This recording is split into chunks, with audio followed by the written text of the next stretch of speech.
Well, I mean, for you, it's different. I mean, you come in several times a year, and they also go see you one-on-one a lot of times, so you can get that background and feel for where they are at.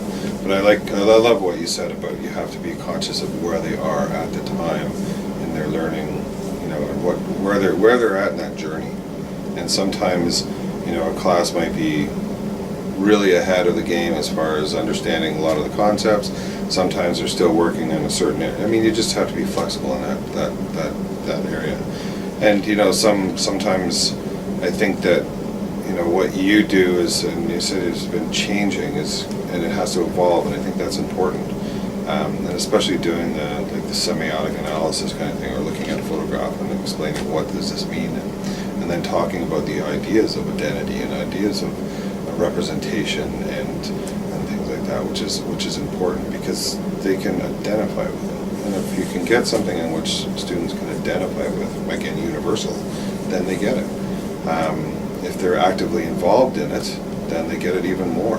And then if they can re-explain it, then you know you got it, right? So, and I think that's the real key, is that in the end is that you want to listen to, you know, you want to go into Ojibwanon and you hear the conversation sometimes and you're like, oh, that's great, right? It's a good feeling to say, like, look, they're talking about it now. Or there's been a podcast where they're saying, oh, look, they're talking about sovereignty. That's excellent. So they got that. And it's like, so you know, it's those moments of ahas and, you know, and proud. You know, you're proud, of course. For someone just coming in, that's really difficult. You come in, you impart knowledge, and you leave, you know, in a lot of ways, and you hope that for some reason that you've done it. But I always look at it as, again, as a long journey. And, you know, it's that pebble in the water effect, is that, you know, that person that comes in may really affect 1, 2, 10, or even the whole class. And, you know, that has an impact on them, and eventually that makes a difference in their life.